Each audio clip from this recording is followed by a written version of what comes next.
Have you ever heard of thousands and thousands of immigrants killing people? Oh yeah, I have. Big time. Surely you mean immigrants like this Italian guy right here, right? I think he actually killed millions of people. What about these immigrants? You're talking about those type, right?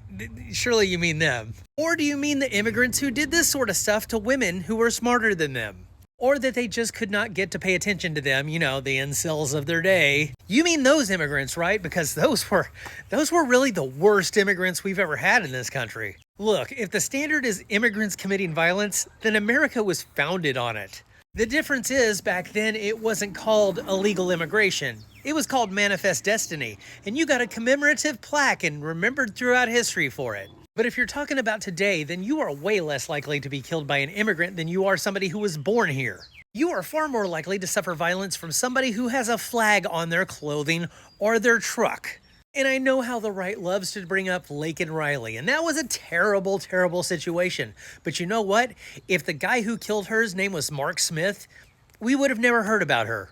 It was only made into a huge deal because it was one of the small examples they could find to pinpoint and say, see, this is what they do. Totally ignoring the fact that there have been way more brutal murders by people who have complexions like this.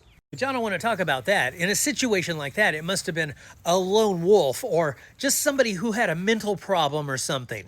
But if it's an immigrant, then it must be somebody who's evil to the core. If it was an immigrant, they must have broken into the country just because they had a bloodlust. Do you see the hypocrisy that is always slung on us from the right wing?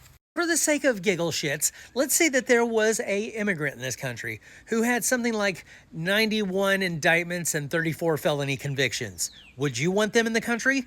I know I wouldn't. What if you also found out that that same immigrant was found liable for rape?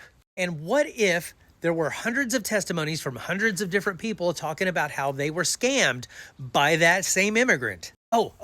What if you also found out that that immigrant was best friends with a child sex trafficker for like 15 years? Also, what if that same immigrant said that if he wasn't related to his own daughter, he would be hitting that?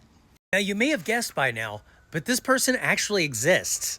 But he's not an immigrant, although his mother was, and the mother to his children was, and his current wife is. But somehow I just get the feeling that you don't have a problem with those immigrants. I wonder what could be different about them versus the ones that you're referencing. I guess it's just gonna remain a mystery.